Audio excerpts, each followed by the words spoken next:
नमस्कार दोस्तों। आज का हमारा जो चैप्टर है LNK 4x6 यानी 666 EIC, जो कि एक ई सिप IC पैकेज के अंदर आती है, जो कि मोस्टली ये होती है 7 पिन की IC। और ये ऑफलाइन स्विच यानी टेक्नोलॉजी के अंदर है कि इसको नेगेटिव सप्लाई मिलने के बाद ये सप्लाई ऑन हो जाती है और वर्किंग करना शुरू कर देती है। तो आज मेरे पास एक कमेंट आया था हमारे सब्सक्राइब का, जो कि जिन्होंने पूछा था कि सर LNK 4x6 IC के बारे में, उसके बारे में बताइए किस तरह काम करती है और पिन डिटेल क्या है और ये किस तरह काम करेगी, टेस्टिंग क्या है इसकी। तो सबसे पहले बता दूं कि ये कौन कौन सी पैकेज के अंदर आती है जो IC है।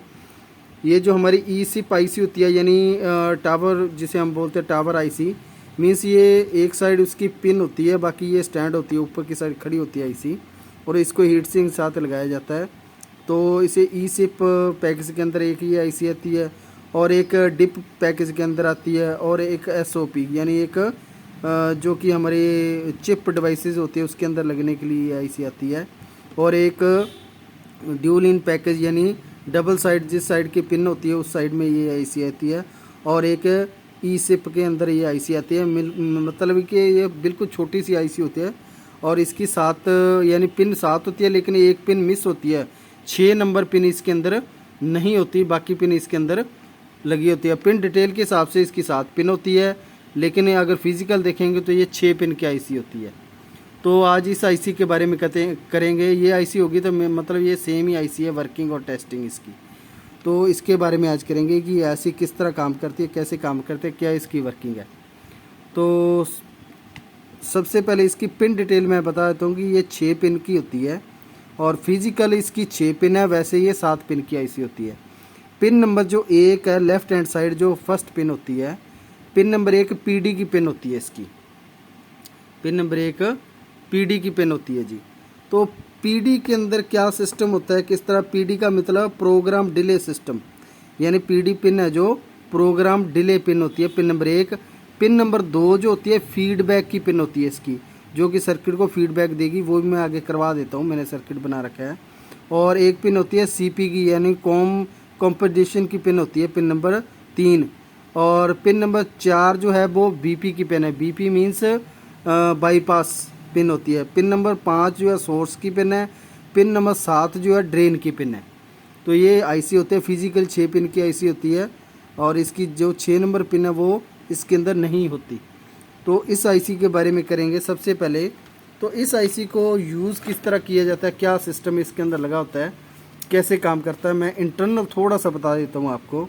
तो इसके अंदर जो बाईपास सिस्टम होता है, BP की पिन होती है जो बाईपास की पिन, वो फॉल्ट फिल्टर सिस्टम होता है उसके साथ अटैच होती है, प्लस जो हमारा ड्रेन सिस्टम होता है, प्लस एक गेट लगा होता है उसके साथ ये पिन बाईपास की डायरेक्ट जुड़ी होती है। तो ये direct bypass signal pass out करती रहती है। जैसे ही कोई इसके अंदर एरर आता है तो वो फॉल्ट फिल्टर स्टेज को देती है, जिससे पूरा सेक्शन बंद हो जाता है।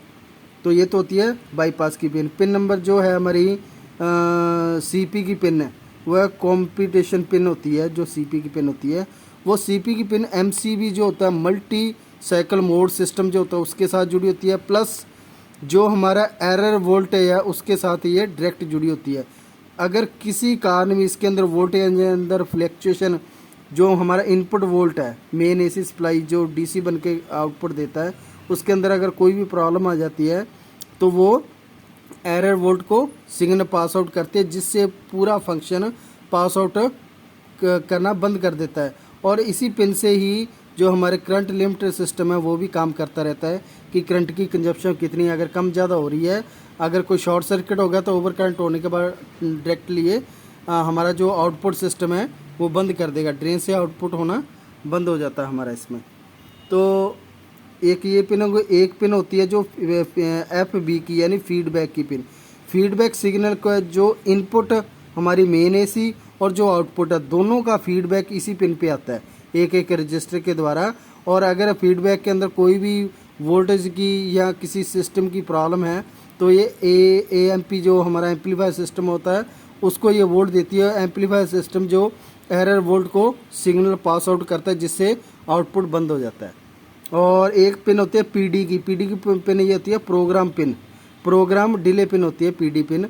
वो डायरेक्ट जुड़ी होती है हमारी शटडाउन पिन के साथ, प्रोग्राम सिस्टम के साथ, और करंट लिमिटेड सेटिंग जो होती है उसके साथ ये आईसी इंटरनल जुड़ी होती है, जिससे कोई भी वोल्टेज के अंदर फ्लैक्चुएशन आती है, कम ज़्यादा होती है, तो ऑटोमेटिकली ये करंट सेंस करके आउटपुट ये इस मॉसफेट के गेट पे आउटपुट देना बंद कर देती है, जिससे हमारे सोर्स टू ड्रेन वाले वोल्ट ऑफ हो जाते हैं। और उसके बाद ये पिन होती है ड्रेन की हमारी, और ये होती है सोर्स की। सोर्स हमारा जो होता है पीसीबी के साथ जुड़ा रहता है, तो सोर्स जो हमारा माइनस सप्लाई के साथ जुड़ा रहता है, और सोर्स टू ड्रेन यहाँ पे पल्स जनरेट होती है ड्रेन के ऊपर। जो ड्रेन है डायरेक्ट ट्रांसफार्मर के साथ जुड़ा होता है ये ड्रेन, और ये हमारा सोर्स है, सोर्स ग्राउंड किया जाता है। तो इसका एक सर्किट भी मैंने बना रखा छोटा सा। तो ये देखिए मैं आपको थोड़ा समझा देता हूँ कि जो ब्रिज डायोड से सप्लाई है, जो ये तो है यहाँ पे पॉजिटिव सप्लाई, और ये जो है हमारे पास नेगेटिव सप्लाई। तो नेगेटिव सप्लाई के साथ एक तो सोर्स को जोड़ा जाता है इसी के, और एक पीडी पिन को एक रजिस्टर के साथ जोड़ा जाता है, और एक सीपी की पिन है वो एक रजिस्टर, एक कैपेसिटर और एक पीएफ कैपेसिटर डायरेक्ट उसके साथ जोड़ा जाता है। फीडबैक को जो हमारा सेकेंडरी वाइंडिंग है आउटपुट है उसके साथ भी जोड़ा जाता है, प्लस एक रजिस्टर के द्वारा। और जो हमारी इनपुट वोल्ट है इस ब्रिज डायोड से उसके पास भी एक रजिस्टर लगा के इसको ग्राउंड किया जाता है। तो ये दोनों के करंट को सेंस करती है, आउटपुट के भी, जो हमारा आउटपुट दे रहा है ट्रांसफर उसका भी, और जो हमारे इनपुट मिल रहा है मेन एसी का उसको भी, दोनों को सेंस करती है। अगर कोई भी फ्लैक्चुएशन होती है, कम ज़्यादा होती है, करंट में कोई दिक्कत होती है, तो ये आउटपुट देना फीडबैक सिग्नल कंट्रोल सिस्टम को देता है, जिससे ये ड्रेन से पल्स जनरेट होना बंद हो जाती है। और एक बीपी की पिन होती है, बीपी की पिन डायरेक्ट बाईपास सिस्टम होता है, एक रजिस्टर के द्वारा एक पीएफ के द्वारा ग्राउंड के साथ जोड़ा जाता है। और जो हमारा सिग्नल पास आउट होता है वो भी इस रजिस्टर के द्वारा बाईपास पिन के ऊपर आता रहता है। अगर कोई भी गड़बड़ हो, कोई भी दिक्कत हो इसके अंदर, तो फ्रिक्वेंसी इसके अंदर जनरेट होती है, जिससे ये ड्रेन से वोल्ट पास आउट करना बंद कर देती है। अब इसकी प्रैक्टिकल हम किस तरह करेंगे कि कैसे ये काम करिए, किस तरह होगी, तो इसके बारे में मैं थोड़ा सा आपको बता देता हूँ। तो ये मेरे पास एक आईसी है, ये है सप्लाई है। ये हमारी इसके अंदर जो आईसी लगी है, ये देखिए बिल्कुल छोटी सी आईसी लगी है इस साइड, इसकी 6 पिन यूज़ की गई है, और बिल्कुल स्लिम सी आईसी होती है, पतली सी आईसी होती है, और टॉप इसका हीट सिंक के साथ जोड़ा जाता है। 6 पिन नीचे आ गई इसकी, इस साइड ये 6 पिन है इसकी। तो मैं इसको थोड़ा जूम कर लेता हूँ ताकि आपको अच्छे से नज़र आ जाए। तो ये इसकी ये है पिन नंबर 1, ये 2, ये 3, ये 4, ये 5 और ये 7 नंबर, क्योंकि 6 नंबर इसके अंदर यूज़ नहीं होती। ये 1 नंबर है, 2 नंबर, 3 नंबर, 4 नंबर, 5 नंबर और 7 नंबर। 7 नंबर पिन जो होती है मैंने आपको बता दिया, 7 नंबर ड्रेन की पिन है। तो ड्रेन की पिन ये है, तो डायरेक्ट ये ट्रांसफार्मर के साथ जुड़ी हुई है। ये ट्रांसफार्मर की 1, 2, 3, 4 वाइंडिंग है ट्रांसफार्मर की, तो डायरेक्ट ये जुड़ी हुई है ट्रांसफार्मर के साथ। मैं थोड़ा सा फोकस से इसका ओके कर लेता हूँ ताकि आपको अच्छे से नज़र आ जाए। ये देखिए, तो ये है पिन नंबर 7 जो डायरेक्ट ट्रांसफार्मर के साथ जुड़ी हुई है। और पिन नंबर 5 को नेगेटिव सप्लाई दी जाती है। ये देखिए ब्रिज पैकेज डायोड लगा हुआ है, ये कैपेसिटर है जो मेन फिल्टर लगा होता है, ये लगा हुआ है। तो इसका जिस साइड ये ब्लैक निशान नहीं है, इस साइड निशान है ब्लैक वाला, एक पट्टी लगी होती है निशान माइनस की, तो माइनस का निशान अंदर साइड है, यानी इस साइड ये माइनस है कैपेसिटर का, और इस साइड ये पॉजिटिव हिस्सा है कैपेसिटर का। तो ये पिन नंबर 5 जो है डायरेक्ट नेगेटिव सप्लाई के साथ जुड़ी हुई है जी, ठीक है जी। तो ये डायरेक्ट नेगेटिव सप्लाई के साथ जुड़ी है। ये पिन नंबर जो 4 होती है, पिन नंबर 4 जो हमारी बीपी की पिन है, बाईपास की पिन है, इसके ऊपर एक मैंने पहले ही बताया कि बीपी की पिन है, इसके ऊपर एक पीएफ कैपेसिटर, ये पीएफ कैपेसिटर लगा हुआ है। पीएफ कैपेसिटर लगा कर डायरेक्ट नेगेटिव के साथ इसको जोड़ा गया है, ठीक है। ये पीएफ कैपेसिटर लगा हुआ है, ये पिन नंबर 4 है। 4 से सीधा ये पीएफ डायरेक्ट जा रहा है जुड़ के माइनस पिन के ऊपर, ठीक है, जो 5 नंबर के साथ जुड़ी है माइनस पिन, उसी के ऊपर ये चला जाता है। तो ये 4 नंबर। 3 नंबर जो हमारी पिन थी वो सीपी की पिन है। सीपी की पिन के ऊपर मैंने पहले बताया कि सीपी की पिन पे एक तो कैपेसिटर और एक रजिस्टर, यानी ये सीपी की पिन है, ये एक कैपेसिटर भी लगा हुआ है और एक ये रजिस्टर भी लगी हुई है, यानी 2 इस पर कैपेसिटर, एक और एक ये रजिस्टर और एक ये कैपेसिटर जो चिप के अंदर लगे हैं, ये दोनों ही पिन नंबर 4 के साथ जुड़े हुए हैं। जो कि हमारी सीपी की पिन होती है। पिन नंबर 3 जो है ये होगी 7 5 4 3 3 नंबर सीपी की पिन है। और पिन नंबर जो है 2 है इसकी, वो है फीडबैक की पिन। ये फीडबैक की पिन है। फीडबैक पिन डायरेक्टली मैंने बताया कि फीडबैक पिन एक इसके अंदर रजिस्टर लगी होगी और एक तो मेन ग्राउंड के अंदर लगी होगी और एक जो आउटपुट हमारा आ रहा है सेकेंडरी वाइंडिंग का जो आउटपुट आ रहा है उसके साथ जुड़ी होगी। तो ये तो है एक रजिस्टर लगी हुई जो डायरेक्ट जा रही है, जो हमारा फीडबैक मिल रहा है इस ट्रांसफार्मर का जो उसके साथ जुड़ी हुई है। और जो दूसरी पिन है वो यहाँ से डायरेक्ट होके ये रजिस्टर लगी हुई है यहाँ पे। ये दूसरी रजिस्टर इस सर्किट के द्वारा वापस पिन नंबर 5 पे, 5 की पिन है ग्राउंड की हुई, तो डायरेक्ट उसके साथ जुड़ी गई। पिन नंबर जो 1 है, पिन नंबर पीडी की पिन है, जो पिन नंबर 1 पीडी की पिन एक रजिस्टर लगा के, ये एक रजिस्टर लगाएगी यहाँ पे, ये डायरेक्ट फिर वो सर्किट जाता है पिन नंबर 5 के ऊपर। 5 डायरेक्ट जुड़ा हुआ है माइनस के साथ। तो इन सभी पिन के ऊपर हाई वोल्ट रहेंगे। जो ये ब्रिज पैकेट डायोड निकालेगा 230 वोल्ट 240 वोल्ट, वो सभी पिन पे यहाँ पे टेस्टिंग होगी 220 से लेकर 240 के वोल्ट के अंदर। यहाँ पे 10 12 वोल्ट 15 वोल्ट कुछ नहीं मिलेंगे। मेन एसी जो होती है यहाँ पे फिल्टर की हुई लगभग 250 वोल्ट या 300 वोल्ट वही सप्लाई यहाँ पे आएगी। तो क्योंकि ये ऑफलाइन स्विचर आईसी है तो इसको लाइन डायरेक्ट मिल जाती है। और इसके अंदर इस आईसी के अंदर आपको एक्स्ट्रा कोई आईसी या कोई एक्स्ट्रा मॉसफेट लगाने की जरूरत नहीं है। ये डायरेक्ट आईसी पल्स जनरेट करके जो हमारा ट्रांसफार्मर है उसके ऊपर देती है ये पल्स। मैं आपको पल्स फ्रिक्वेंसी सारा कुछ चेक करवा देता हूँ। किस तरह आप चेक करना हो तो आप किस तरह चेक करेंगे। तो ये हमारा मल्टीमीटर है, तो इसके ऊपर अब मैं थोड़ा सा इसको सेट कर देता हूँ ताकि आपको अच्छे से नज़र आए। तो अब क्या है, चेक करने के लिए सबसे पहले हमने इस सीरीज बोर्ड में लगाना है। ये इसके अंदर लाइट आ गई है, पावर ऑन होगी। अब जो हमारा माइनस और प्लस है जो कैपेसिटर का है वो चेक कर लीजिए आप। ये देखिए ये प्लस पिन है और ये माइनस है। तो हमारी 400 340 के करीब वैल्यू आ रही है। ये देखिए 340 के करीब। अब जब ये फ्रिक्वेंसी ये जाती है पिन नंबर 5 के ऊपर, और पिन नंबर 7 की जो फ्रिक्वेंसी की पिन है, अब ये आईसी ऑन है तो ये देखिए फ्रिक्वेंसी जनरेट हो रही है। मैं एक आपको रूल बता देता हूँ।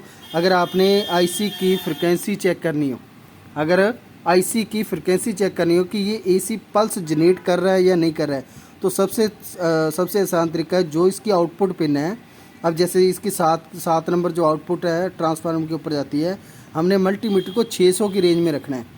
अगर यहाँ पे 1 आ जाता है, इस साइड 1 आ जाता है टेस्टिंग के दौरान, तो मीन्स ये 600 वोल्ट से ऊपर फ्रिक्वेंसी है यहाँ पे।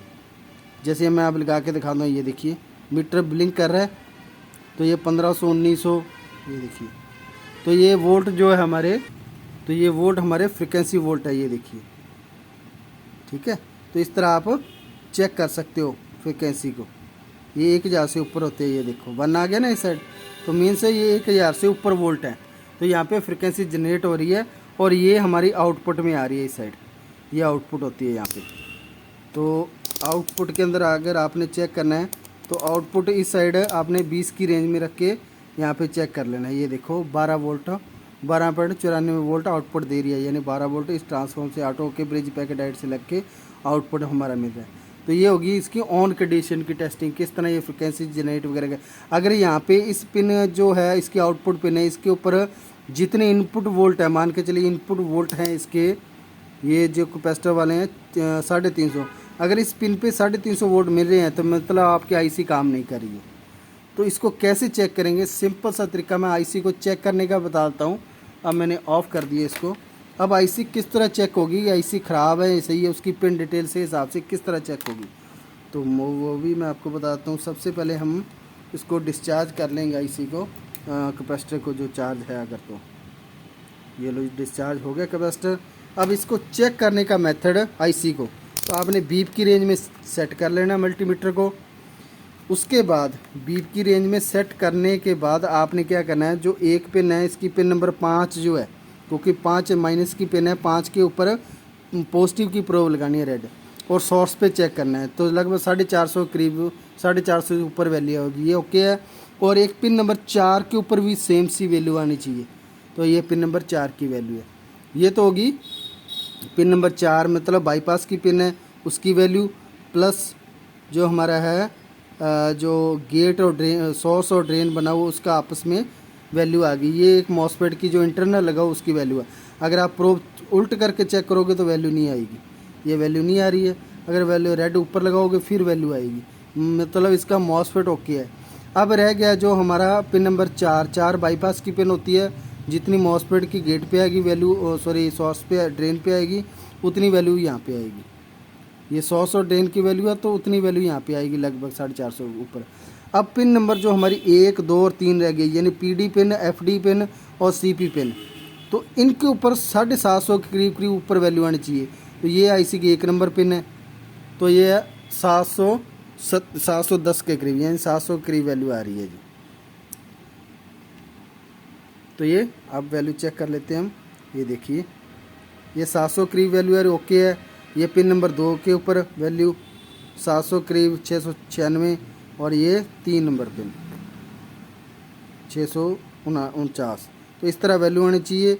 और जो पिन नंबर 4 होगी उसकी वैल्यू 463, ये देखिए। और पिन नंबर जो 7 है, 5 और 7, उसकी 767। तो ये IC बिल्कुल ओके है। इस तरह इसकी वैल्यू आनी चाहिए। अगर किसी पिन पे बीप आ रही है तो आप सर्किट से बाहर IC को निकाल के चेक कर लीजिए। अगर फिर भी बीप आ रही है तो IC ख़राब है। अदरवाइज़ आप PF कैपेसिटर और रजिस्टर जरूर चेक करिए। जो मैंने बताया सेम लगे होते हैं। ये फीडबैक पिन के ऊपर जो 2 रजिस्टर लगी है, और CP पिन पे एक PF कैपेसिटर और एक रजिस्टर, और ये PF, ये भी आपको चेक करना है शॉर्ट के लिए। रजिस्टर की वैल्यू चेक कर लेनी है और PF को शॉर्ट के लिए चेक करना है।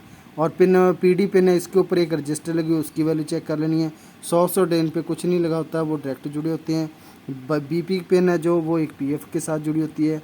तो जो 1, 2, 3 और 4, ये 4 PF है, इसको शॉर्ट के लिए आपने चेक करना है। बाकी रजिस्टर की जो वैल्यू है उतनी वैल्यू आपने चेक करनी है। अगर ये सब कुछ ओके है, अगर फिर भी IC के अंदर बीप आ रही है ना, तो ये IC आपकी ख़राब है। तो इस तरह आप चेक कर सकते हैं IC। ये IC है हमारी LNK 4x6 IC, ठीक है जी। तो ये इस तरह IC होती है। बिल्कुल छोटी सी IC लगी होगी, ये लगी हुई है, बिल्कुल छोटी सी IC लगी हुई है, ठीक है जी। ये टावर में सिप टाइप में आती है। तो ये IC है हमारी। अगर इसके बारे में और भी कुछ आपने पूछना हो तो आप मुझे कमेंट कर सकते हैं। और नई IC अगर आपने कोई भी हो तो आप मुझे कमेंट के अंदर उस IC का नंबर ज़रूर बता दिया करो जिसके ऊपर टॉपिक बनाना है। तो आज जिस भाई ने, हमारे जो सब्सक्राइबर, उन्होंने कमेंट किया था कि सर इस LNK 4x6 IC की वर्किंग और टेस्टिंग बताइए, मैंने इसकी वर्किंग और टेस्टिंग बता दी है। अगर फिर भी डाउट रह गया तो आप मुझे कमेंट कर सकते हैं। हम इस IC को खोल के, या वर्किंग जैसी भी होगी टेस्टिंग, वो आप कंप्लीट कर लेंगे। तो अगर वीडियो अच्छी लगी हो, लाइक, शेयर और सब्सक्राइब जरूर करें। धन्यवाद जी।